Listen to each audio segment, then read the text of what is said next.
इफ्तार का वक्त भी बहुत खूबसूरत वक्त होता है, एक अनजानी खुशी का वक्त होता है। नबी अकरम सल्लल्लाहु अलैहि वसल्लम ने इसके बारे में फरमाया, लिस्साइमि फरहतान यफरहुमा इज़ा अफ्तरा फरिह बिफत्रिही व इज़ा लक़िया रब्बहु फरिह बिसौमिही। आप सल्लल्लाहु अलैहि वसल्लम ने फरमाया, रोजेदार के लिए खुशी के दो मौके हैं जिनमें वो खुश होता है। जब वो रोजा इफ्तार करता है तो अपना रोजा खोलने से खुश होता है, और जब वो अपने रब से मुलाकात करेगा तो अपने रोजे से खुश होगा, यानी उसका अजर सवाब सामने पाकर। तो बात यह है कि इफ्तार का ये वक्त निहायत अहम वक्त है।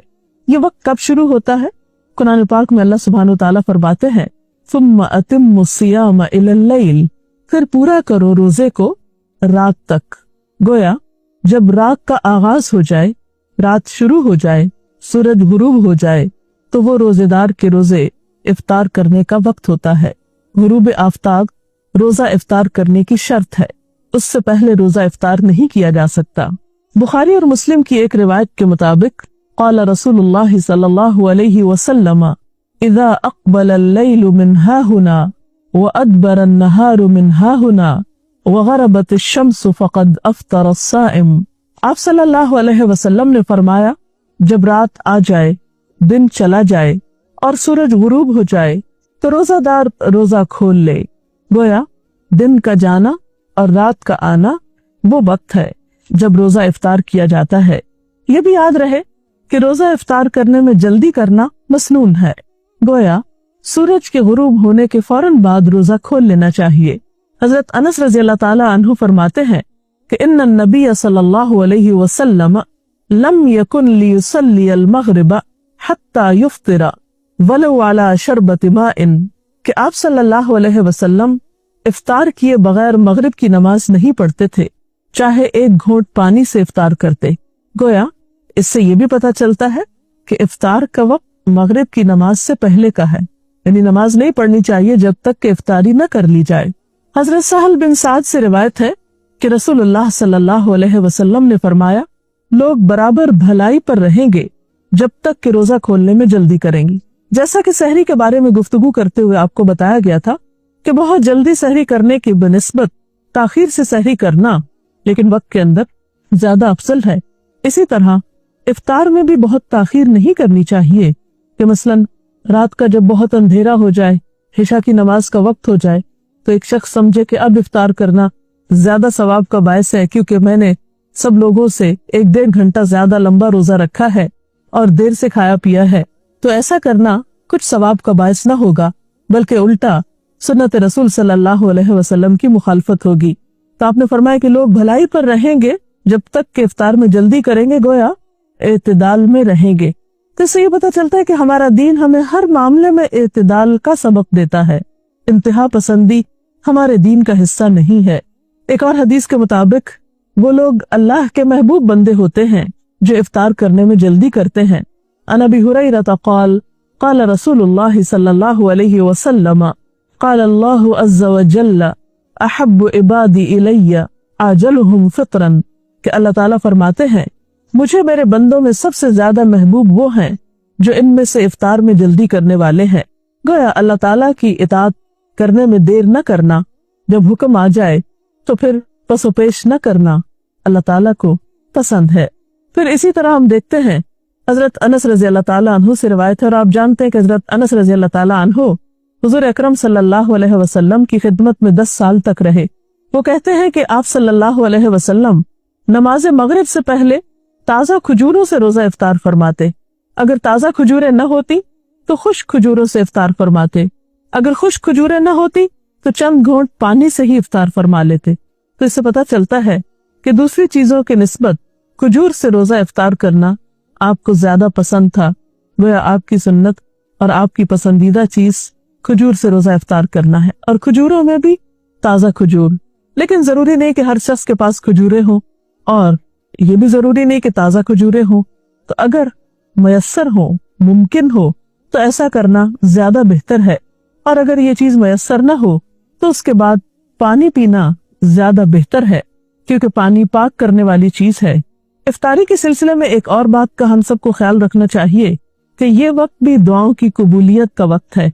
जैसे सहरी के सिलसिले में आपको बताया गया था कि वो वक्त जिक्र इलाही का वक्त है, दुआओं की कबूलियत का वक्त है, इसी तरह इफ्तार का वक्त भी दुआओं की कबूलियत का वक्त है।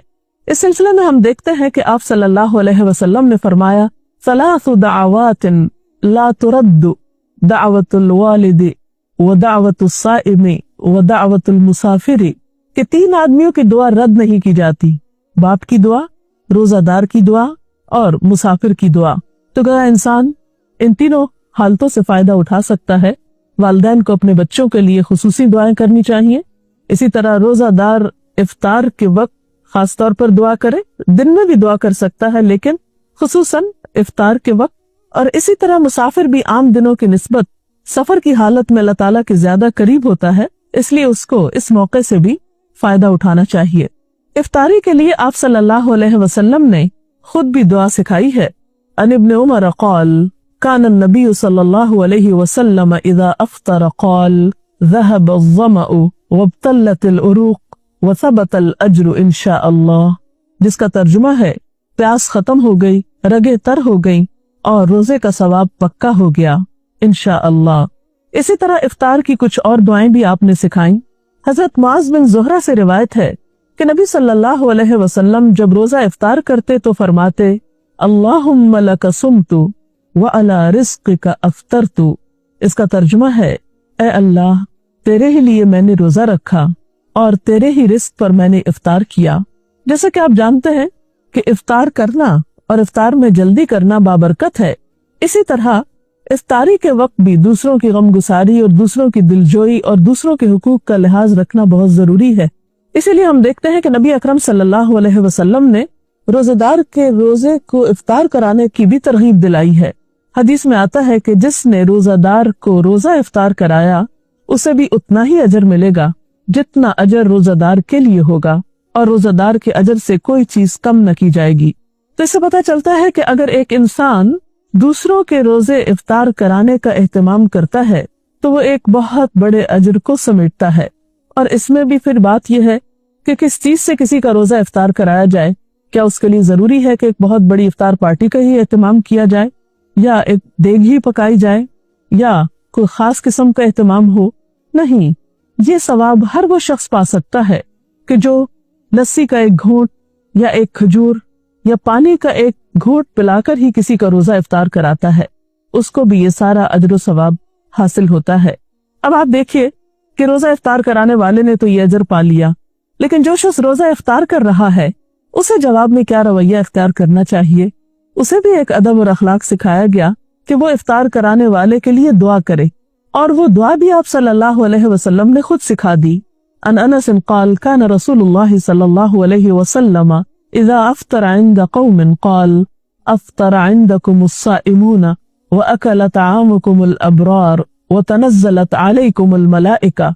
हज़रत अनस रिवायत करते हैं कि नबी सल्लल्लाहु अलैहि वसल्लम जब किसी के यहाँ रोजा इफ्तार फरमाते तो उनको ये दुआ दिया करते थे, अफ्तरा इंदकुमुस साइमून व अकल तआमुकुमुल अबरार व तनज़्ज़लत अलैकुमुल मलाइका, जिसका तर्जुमा है, रोजादार तुम्हारे यहाँ रोजा इफ्तार करते रहें, नेक लोग तुम्हारा खाना खाते रहें और फरिश्ते तुम्हारे यहाँ नाजिल होते रहें। तो गोया इससे ये पता चलता है कि इस मौके पर दूसरे का दिल खुश करना और उसके लिए अच्छी अच्छी दुआएं करना एक बेहतरीन अमल है। तो आज की गुफ्तगू का खुलासा ये है कि रोजा मुकम्मल करके इफ्तार करना चाहिए, इफ्तार में जल्दी करनी चाहिए। इफ्तार के लिए अफजल चीज खजूर और पानी है। इफ्तारी के वक्त दुआएं करनी चाहिए और मसनून दुआ याद कर लेनी चाहिए, अगर याद ना हो तो लिखी हुई सामने रखकर पढ़ लेनी चाहिए। इसी तरह दूसरों का रोजा इफ्तार कराने का भी एहतमाम करना चाहिए, लेकिन इस मामले में भी इत्तेदाल की जरूरत है। ऐसा न हो कि इस एहतमाम में पढ़कर इंसान अपनी मगरिब की नमाज भी खो दे या तरावी के लिए हिम्मत हार बैठे। हमारा दीन इत्तेदाल का दीन है, उसमें एक तरफ अल्लाह के हुकूक हैं और दूसरी तरफ बंदों के हैं, और दोनों ही अपनी जगह बहुत अहम हैं। अगर इस सिलसिले में आपका कोई सवाल हो तो आप कर सकते हैं।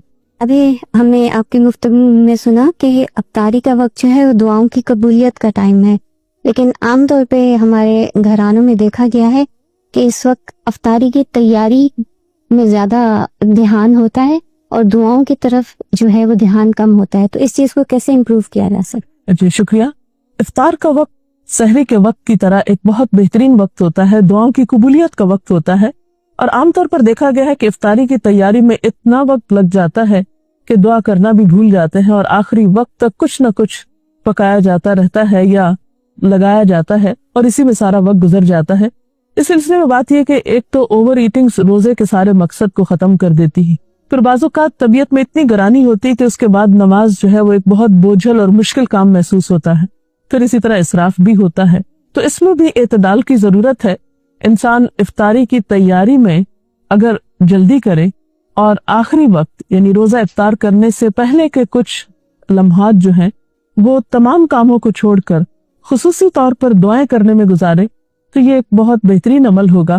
ہم میں سے ہر شخص محتاج ہے، ہر شخص کسی نہ کسی مشکل کا شکار ہے. ہم بعضوں کا دوسروں سے کہتے ہیں کہ آپ ہمارے لیے دعا کریں، وہ بھی ایک اچھی بات ہے، کروا سکتے ہیں دوسروں سے دعا، لیکن جب ہمارے اپنے پاس ایک وقت ہوتا ہے دعا کرنے کا، ہمیں اللہ تعالیٰ خود موقع دے رہے ہیں، اور انسان خود اپنے لیے جیسی دعا کر سکتا ہے سنجیدگی کے ساتھ، اخلاص کے ساتھ، آہوزاری کے ساتھ، وہ کوئی دوسرا کیسے کر سکتا ہے. اور پھر جب اللہ تعالیٰ ہمیں ایسے مواقع دے رہے ہیں کہ جب وہ خود بتاتے ہیں کہ یہ قبولیت کا وقت ہے، مانگو مجھ سے، ان مواقع کو بھی ہم ادھر ادھر کی چیزوں میں گوا دیتے ہیں، تو یہ ہمارے لیے باعث حسرت ہو سکتا ہے.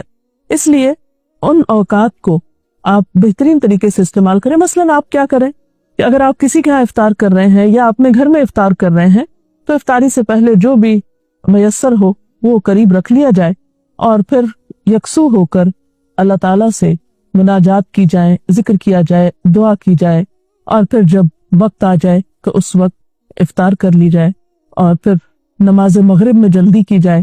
ایسا نہ ہو کہ ہم افطار کرنے میں اتنی تاخیر کریں کہ نماز کا وقت بہت لیٹ ہو جائے، کیونکہ نماز کا افضل وقت زیادہ بہتر ہے نماز کی ادائیگی کے لیے اجر و ثواب کے اعتبار سے، تو اس کا اہتمام بھی رہے.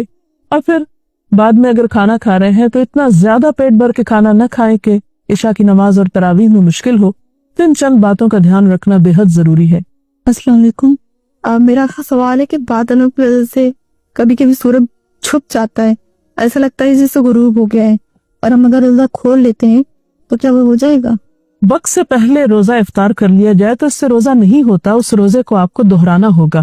کوئی اور سوال؟ افطار پارٹی کے متعلق قرآن کی روشنی میں کیا دلیل ہے؟ اس میں کوئی شک نہیں کہ مل کر کھانے میں برکت ہوتی ہے، یا افطار کے موقع پر آپ خود افطار اکیلے کرنے کی بجائے کسی دوسرے کو بھی شریک کر سکتے ہیں، دوستوں کو، عزیزوں کو، رشتہ داروں کو. لیکن عام طور پر اس میں بھی ہم حد اعتدال سے بڑھ جاتے ہیں. بعض اوقات صرف امیر لوگوں کو اس میں دعوت دیتے ہیں، یا صرف اپنے خاندان کے چند مخصوص لوگوں کو دعوت دیتے ہیں، اور غریبوں کو اس موقع پر بھلا دیا جاتا ہے. جبکہ رمضان کا مہینہ تو ہے ہی شہر المواسات، ایک دوسرے کی غم گساری کرنے کا مہینہ ہے، ایک دوسرے کی ہمدردی کا مہینہ ہے. تو اس معاملے میں جہاں آپ اپنے رشتہ داروں کو یاد رکھیں، دوستوں کو یاد رکھیں، اپنے ساتھ کام کاج میں شریک لوگوں کو یاد رکھیں، یا کسی بھی طرح جاننے والوں کو، وہاں ان لوگوں کو بھی ضرور یاد رکھیں کہ جو نہ آپ کے رشتہ دار ہیں، نہ دوست ہیں، نہ تعلق دار ہیں، لیکن وہ آپ کی افطار کے کہیں زیادہ مستحق ہیں، اور ان کے دل سے نکلی ہوئی دعائیں آپ کے لیے کہیں زیادہ فائدہ مند ہو سکتی ہیں. تو اس معاملے میں بھی ہمیں دیکھنا چاہیے. حضرت ابراہیم علیہ السلام اپنے کھانے میں ضرور کسی کو شریک کیا کرتے تھے، انبیاء کی سنت یہی ہے. آپ صلی اللہ علیہ وسلم بھی اس معاملے میں دوسروں کا خیال رکھا کرتے تھے. تو افطار پارٹی کی جا سکتی ہے، لیکن حد اعتدال کے اندر، جس سے دوسرے فرائض متاثر نہ ہو. صحابہ کرام کا عام طور پر رجحان یہ ہوتا تھا کہ رمضان میں ایک دوسرے سے اجنبی ہو جایا کرتے تھے، تاکہ زیادہ سے زیادہ وقت ان کو عبادت کے لیے مل سکے.